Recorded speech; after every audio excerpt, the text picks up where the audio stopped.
Questions need answers, and sometimes those answers come from Reddit. Welcome to this episode of Ask Reddit. Our question today is from YOLO Scorpy. What about your pet made you adopt them? Cappy Cabara says, my dog just came and gently sat on my lap, snuggling into me when I first met him. He was so skinny, I could count all of his rib bones. My heart broke in half, and that's when I decided I will give this little guy the best life ever.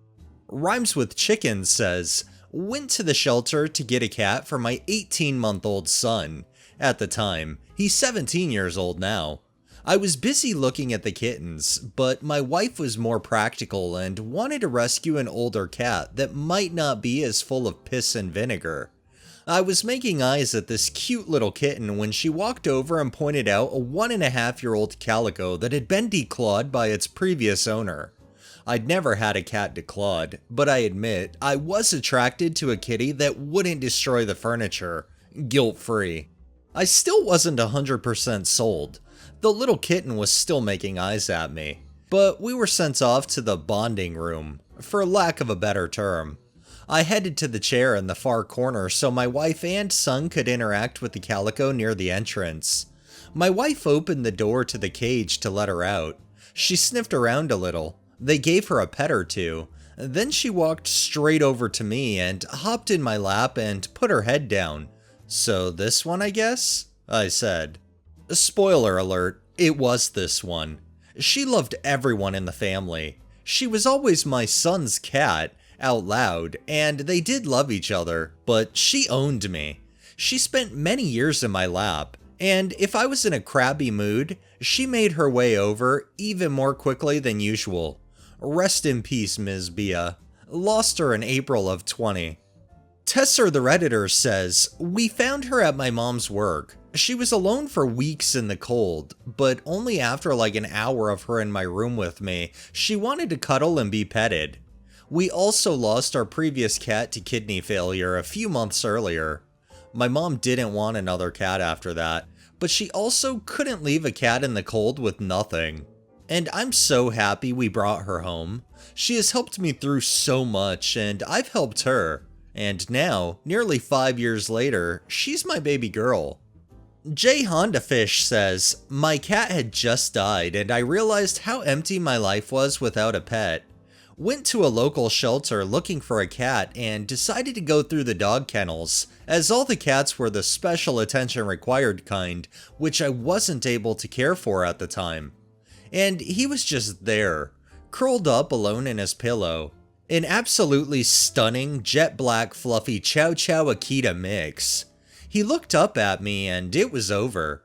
His previous owners did really well with him. He was already fully crate and leash trained. Great with kids, super gentle, and an all-around baby.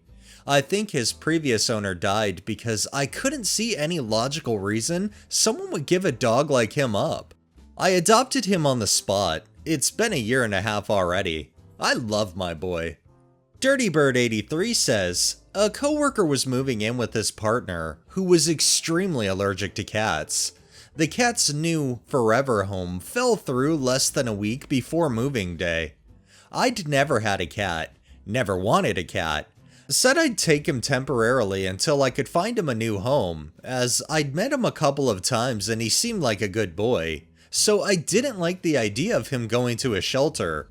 On day 3, after hiding under my bed non-stop for 72 hours, he emerged, gave me the most intense headbutts I've ever experienced, then rolled over and showed me his belly. That was in 2012. Bernie and I have been best buds ever since. Russo Man says, when I entered the pet store, I stopped to see the guinea pigs. They were all playing, eating, jumping. But one in particular was facing a wall. No matter who bothered him, he didn't move from there. I knew in that moment I wanted him, and I called him Bob. Even when the clerk took him in his hands, he didn't even move. Just a calm, fat ball of fur. Nowadays, Bob's still looking at walls. Horribly Efficient says, he was the only quiet dog in the shelter the day we went. The rest of them ran to the front of their area and barked when people walked past, and he was silent. I think it was a mixture of hoping that would mean he wouldn't bark much in general and feeling sorry for him. We subsequently discovered he probably had never spent any time interacting with other dogs, had no idea how to do it, which explains why he was like that. He was probably confused and scared. He does bark though.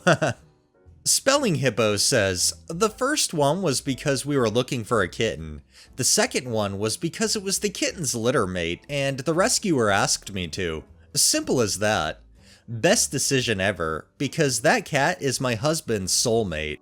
Third one was found under our car, huddled next to the tire, and my husband sent 2 pictures.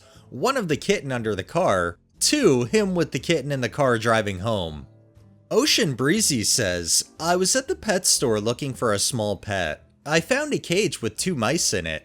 I was set on getting just one, but the other mouse smuggled up beside the one I was going to get. Decided instantly that I couldn't separate them and got them both. FLS Tonka says, we took in a baby billy goat because he was lost and nobody would claim him. We adopted 3 horses, red bought, that were previously abused. No one ever hurt them again. But every one of my dogs has chosen me except one. He was born in my lap and was my best friend for 17 years. We're partitioning our backyard so we can set up a shelter area for a few older, unadoptable dogs that have lost their owners. I think the reason we adopt them is that we prefer their company to people. All of these heartwarming stories, it's always amazing to know how people end up coming upon the pets that they end up having, how they end up deciding they want to adopt a pet, and other things like that. And these stories just fill the heart so warm. They're all just fantastic, and I'm glad that it seems like everybody ended up happy with their pet choices. Alright, well that's enough question and answering for the day. That wraps up this episode of Ask Reddit. If you liked the video, please drop a like, share my content on all of your social media, subscribe if you haven't already, and make sure to hit that bell so you're notified every time I upload, and drop a comment down below. It really helps with the algorithm and helps new people find my channel. Thanks for watching, thanks to my patrons, have a great day and stay safe out there.